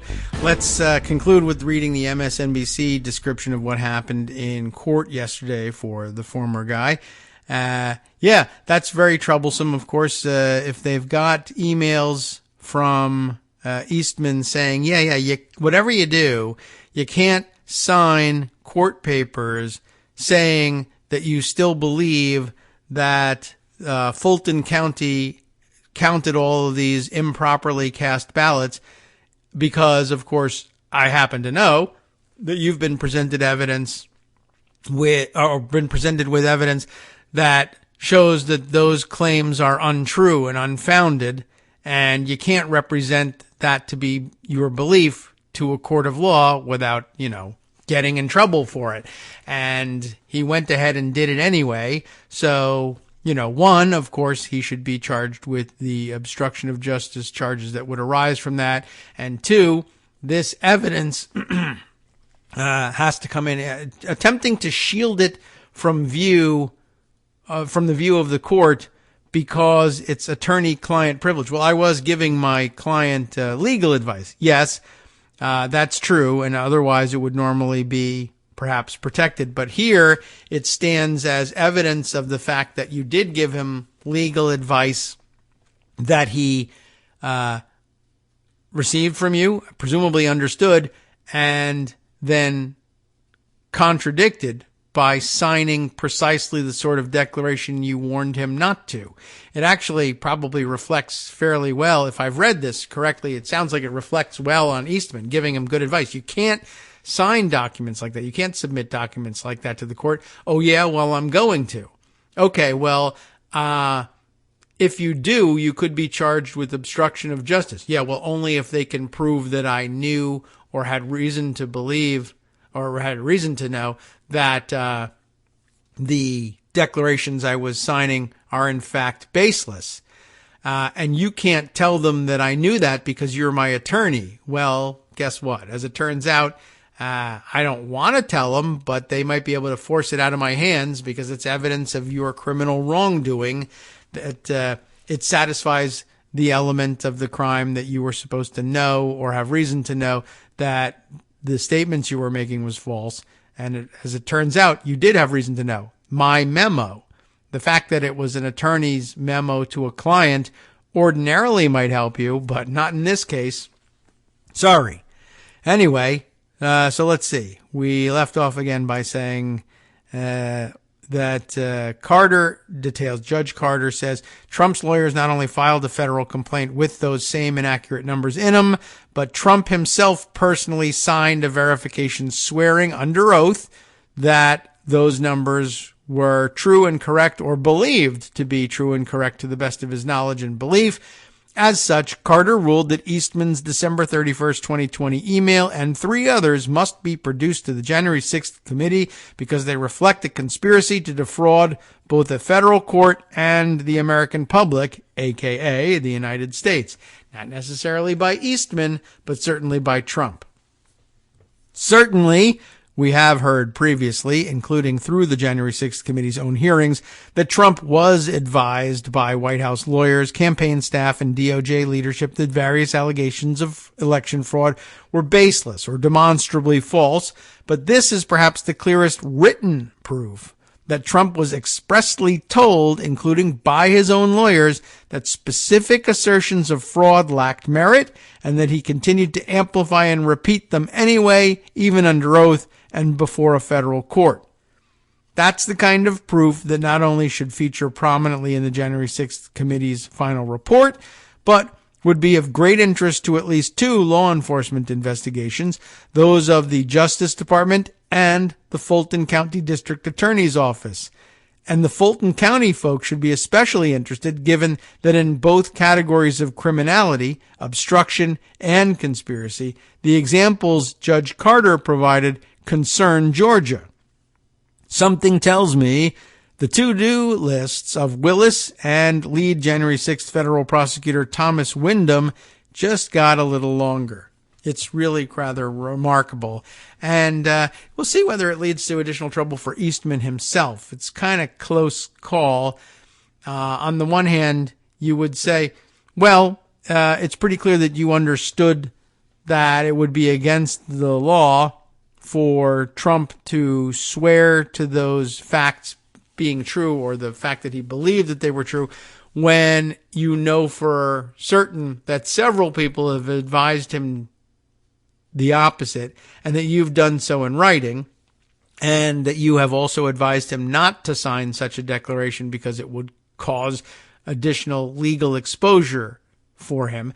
So on the one hand, you might say, well, the more honest thing to do then it would be for you to have fessed up earlier and said, yeah, the unfortunate truth is that my client did know that the filings he submitted were groundless because I told them that they were, and further, I told him not to do it because it would expose him to legal jeopardy. I'm telling you this even though ordinarily it would be perhaps a privileged attorney-client communication, but I recognize a crime fraud exception to this, and I think I should be, both the canons of legal ethics and legally speaking, I should be unbound by that and bound instead as an officer of the court to let people know that, yes, this is a crime that needs to be charged and is easily provable. But like I said, close call. You can certainly say, well, I'm not acting unethically if I ask the court for a determination here. I'm acting criminally if I still refuse to turn over the communications. But as a zealous advocate for my client, I will certainly make the most advantageous argument that we can, legally speaking, in his favor, which is that these communications ought to remain shielded as attorney-client work product. But if the court says otherwise, okay, there's nothing I can do. Plus, I'm released from my ethical obligation here. And we'll just have to tell on you. So I guess that's the conclusion that's been reached. And it's rather exciting, like I say, because logically, it's the last piece of the puzzle. Written proof. We've known, as they note in the article here, for a long time that there were people who testified that they told Trump that the claims he was backing were groundless and that he shouldn't sign these things. But Trump says, nobody told me, or whatever. He denies it through press. Now there's written proof that he was handed exactly that warning and that he decided to do the opposite anyway. So that's what makes it exciting and new. All right, let's see. How about a couple of other interesting stories that have been held in reserve? What do I have here? Something from... Oh, this was an interesting note. Saw it on Tuesday, but didn't make mention of it in Wednesday's show. I'm sure there's a write-up on it now. There has to be one somewhere, but I think all I have is Kyle Griffin's tweeted note on the subject, but surely there's a write-up around here by now. He's citing the Associated Press, but didn't have the article specific to it attached, but noting that the federal government has announced a program that will provide $1.3 billion in debt relief for about 36,000 farmers who have fallen behind on loan payments or face foreclosure, which sounds like, a nice thing to offer people. Certainly, I just thought it was interesting in light of the Republican backlash and uproar over a similar program to relieve debts by student loan holders, and how it's being challenged by several states, Republican-led states, of course, as somehow unconstitutional. And I'm waiting to see whether the same Republican states make the same complaint about relief to 36,000 farmers. Because after all, the moral hazard is the same, right? What about all those farmers who paid their loans back and busted their asses to do it, by the way? And maybe if these farmers hadn't dedicated their lives to soy studies, they would, and when they were in agricultural college, then they would have real jobs farming real stuff like meat, and then they'd have the money to pay back, whatever it is. I'm just wondering whether they were going to be the same moral outrage. It's a nice gesture. It's a good gesture. It's good policy, it seems, but it's also good policy in terms of backing up the legitimacy of the student loan forgiveness as well. I mean, why not, right? Their big complaint really was, well, where's my bailout? Which is an interesting way of saying it. This bailout is illegal, and by the way, where's mine? Well, here it is. Okay, well, this one isn't illegal, I guess. Anyway, I just thought that was interesting, and a good political play at that. So, okay, just duly noted there. Not really duly noted. Duly noted would be reading the actual piece about the forgiveness. But I just want to put that on the record that happened. Let's see. Other things of some interest. This was an interesting one. Washington Post. We're finding out so much more. And this is why I continue to track pandemic statistics. I didn't have this one on hand. But of course, we know that others who have tracked these things, including Charles Gaba, who has tracked it for a long time, and other major newspapers who have just simply stolen his idea, if not his data, have noticed, for instance, that Republican voting counties, Trump voting counties in the United States have tended to pay a greater price in losses, illness, and death from COVID-19 in the long run. And that's what my tracking has kind of been about. Just noting for the record that from the beginning days of the pandemic, New York, New Jersey, Connecticut, northeastern bluish liberal states were sitting at the top of the top 10 lists in terms of the number of reported cases and reported deaths due to COVID-19 for months, the bulk of I think probably all of 2020 and the bulk of 2021. But in the long run, they have ended up being supplanted at the top of these lists by southern and red states where there was considerably more Trump-driven resistance to mask wearing, social distancing, and vaccination. And in the end, it turns out that the red states and red areas are paying the price. This despite the fact, of course, that the policy direction in confronting, such as it was, the confrontation, such as it was, confronting the COVID-19 pandemic by the Trump administration was lax at best and just misinformation driven at worst, because it was Trump and Jared Kushner's belief that, who cares? It's the blue areas of the country that'll be suffering with this anyway, because these pandemics, they tend to strike the crowded cities, the fetid, stinking cesspools of America's cities, more so than the clean living, salt of the earth folks of rural areas of this country, except, if you refuse to do anything to mitigate the spread of a pandemic, you're going to get hard hit by it. And eventually time will catch up with you and reverse the numbers. And so it has. So that Mississippi, Arizona, and Alabama and others are sitting at the top of the lists now. Kentucky creeping its way up the list. Tennessee high on the list, and have replaced New York, New Jersey, Connecticut, and the others in the higher counts. Well, as it turns out, there's another category which has reversed itself too. Again, early on, Trump's reaction to it, not only was it affecting the blue areas, but it was disproportionately affecting and killing black Americans rather than white Americans, possibly as a consequence of having struck the cities harder. And with time, that has reversed too, it seems. Washington Post has a piece titled, "Whites Now More Likely to Die from COVID Than Blacks, Why the Pandemic Shifted." And I don't know how long the article is, but I would gather that my guess would be not only too long didn't read, but too long just decided to guess. It was about the politics of masking and not wanting to smear my makeup. And remember, that underlies all of this. Why were masks unpopular? Yeah, they don't work. They're too small, or the virus gets through the holes, or I can't breathe, or carbon dioxide. All the excuses that anti-maskers gave were bogus from the beginning. But it was really driven by Trump. I don't want to wear a mask, probably because my makeup will smear off on it, maybe because it maybe makes me quote unquote look weak, whatever his stupid ideas were. He pretty much refused to do it, and that rubbed off more even than his makeup did. And people came up with other excuses. I don't wear orange face paint. What's my excuse for not wearing a mask? And the answer is manly men don't do it, or something like that. Anyway, Akila Johnson and Dan Keating team up on this article. Let's see what we can get in and on the record. This is something I probably should have saved for one of the long reads, and we'll see. That probably would have made a good Monday article. And now I'm going to be at a loss because there's no way I'm going to make it through this, but I'll give you a flavor of what's going on. Dateline here is Somerville, Tennessee.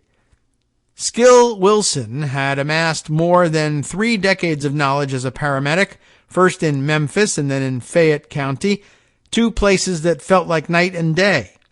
With only 5 ambulances in the county and the nearest hospital as much as 45 minutes away, Skill, that's his name, relished the clinical know-how necessary to work in a rural setting, doing things like sedating patients to insert tubes into their airways.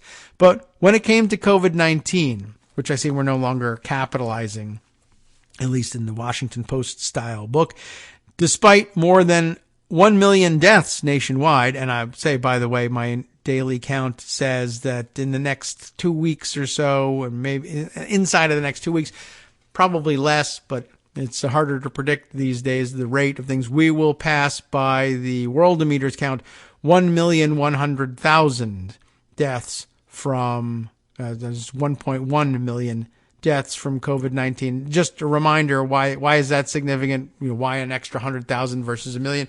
You may recall the New York Times headline, I'm always reminding you of when we passed 100,000 deaths there, that they said, incalculable losses, they said, even though the whole point of it was that they had calculated them, but they are, metaphorically speaking, symbolically speaking, incalculable losses. We'll now have added 1 million deaths on top of the incalculable loss of 100,000.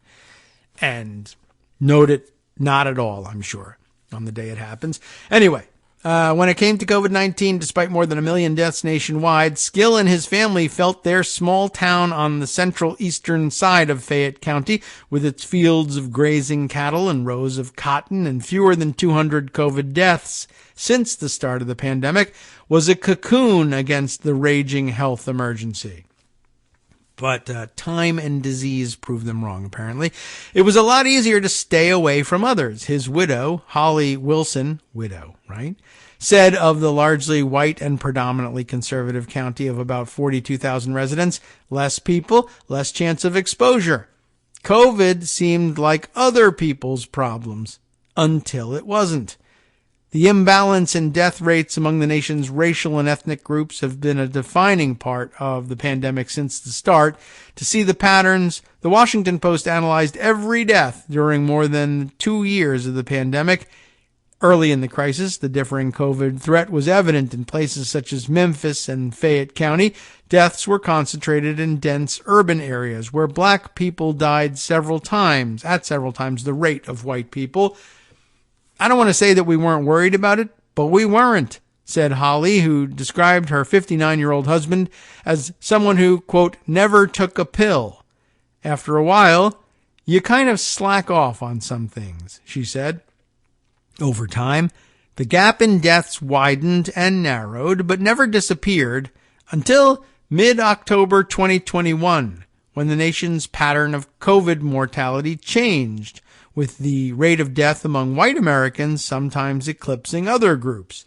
A post-analysis of COVID death data from the Centers for Disease Control and Prevention from April 2020 through this summer found the racial disparity vanished at the end of last year, becoming roughly equal.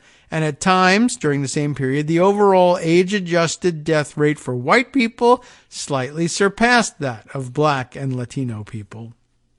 The nature of the virus makes the elderly and people with underlying health conditions, including hypertension, diabetes, and obesity, all of which beset black people at higher rates and earlier in life than white people, particularly vulnerable to severe illness and death.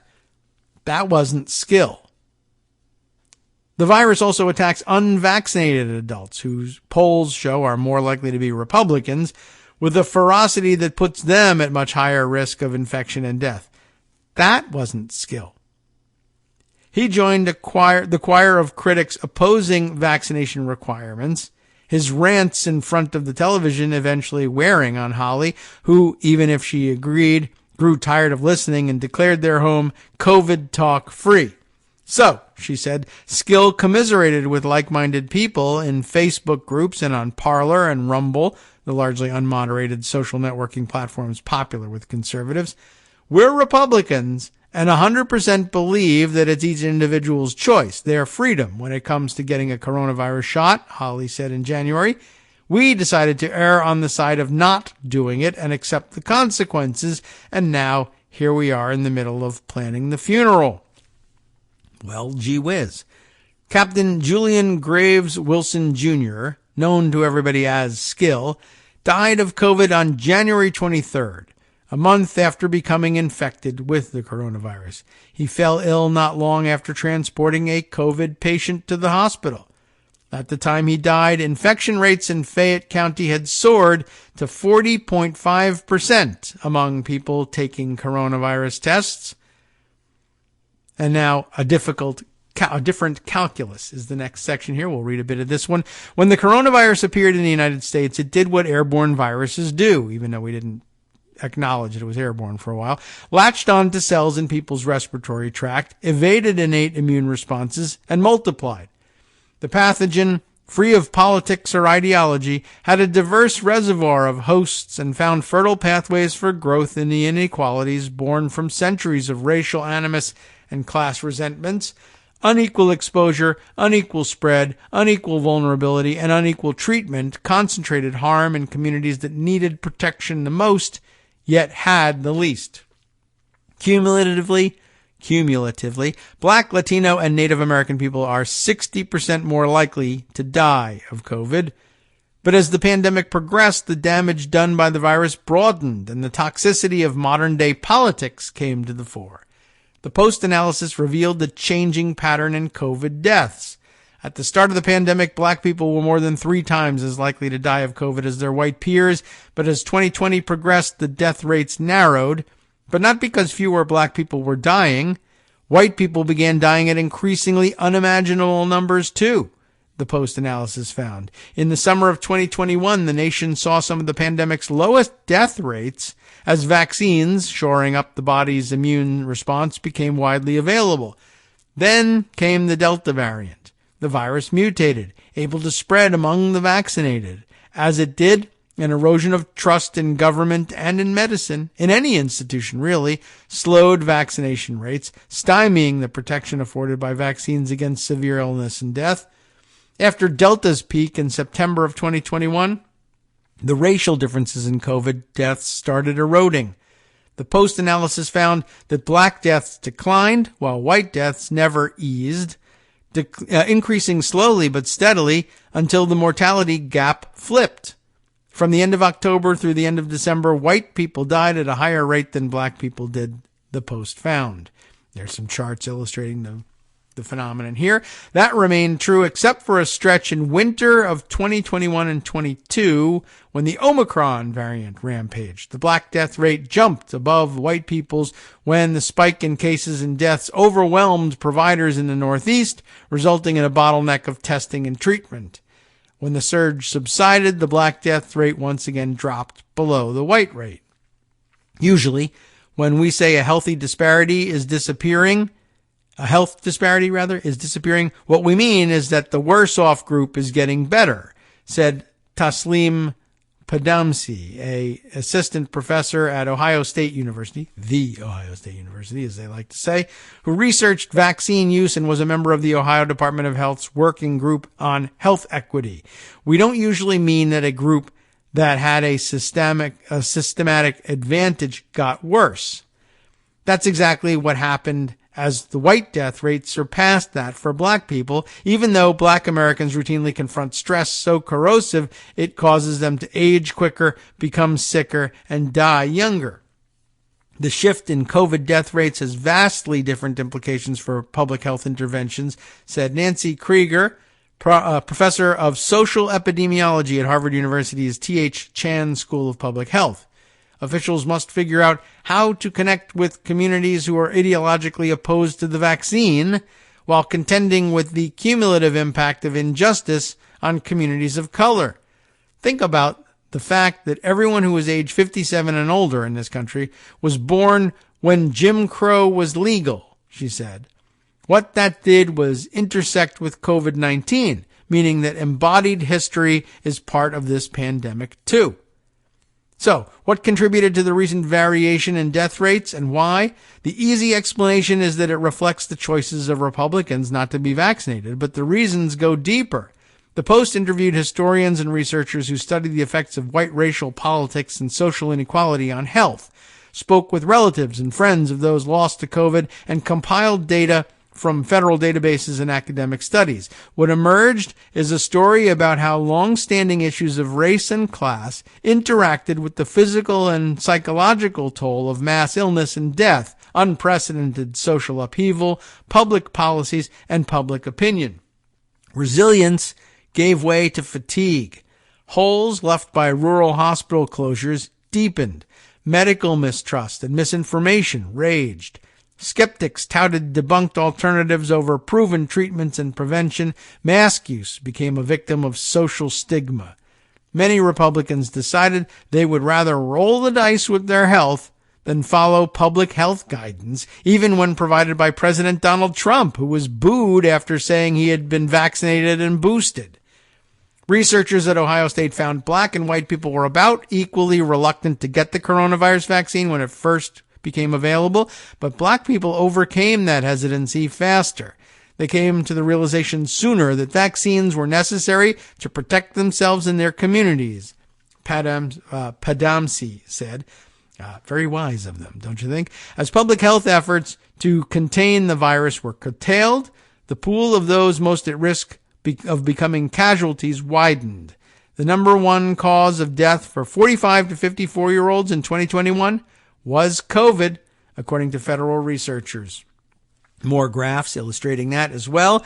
A little bit more here before we close things out. I still remember when I was doing the mayor's press conferences a few months into this, and I made note of the fact that most of these people who had died looked like me, said James E.K. Hildreth, president and CEO of Meharry Medical College. Hope I got that right. One of the nation's oldest and largest private, historically black academic health sciences centers in Nashville. Hildreth played a central role in the city's pandemic response. I wondered aloud, if it were reversed, would the whole nation not be more galvanized to fight this thing, recalled Hildreth, an immunologist and member of an expert panel that advises the FDA on vaccines, including the coronavirus shots. After it became clear that communities of color were being disproportionately affected, racial equity started to become the parlance of the pandemic in words and deeds. As it did, vaccine access and acceptance within communities of color grew, and so did the belief among some white conservatives, who form the core of the Republican base, that vaccine requirements and mask mandates infringe on personal liberties. Getting to make this decision for themselves has primacy over what the vaccine could do for them, said Lisa R. Pruitt, a law professor of the University of California at Davis, who is an expert on social inequality and the urban-rural divide. They're making a different calculus. It's a calculation informed by the lore around self-sufficiency, she said, a fatalistic acceptance that hardships happen in life and a sense of defiance that has come to define the modern conservative movement's antipathy toward bureaucrats and technocrats. I didn't think that polarization would transfer over to a pandemic, Pruitt said, but it did. A life-saving vaccine and droplet-blocking masks became ideological Rorschach tests. Whoops, and I guess they failed at that. Very interesting, to say the very least. Once again, long-term, well, as it turns out, the best indicator of actual pragmatic common sense turns out to be the black American population. They vote that way. You don't have to be in love with the candidate. You just have to do what you need to do to survive. Same thing with the vaccine. Over time, it proves true. But the sad fact, white people don't care. Networksradio.com. We knew that.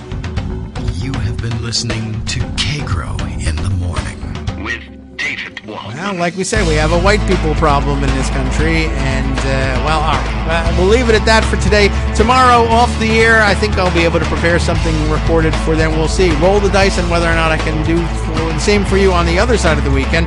For now, though, I'll tell you who is prepared to continue to entertain and inform. Justice Putnam with the West Coast Cookbook and Speakeasy next. And hell, we'll just keep going. Music or not. We don't care. See you next week.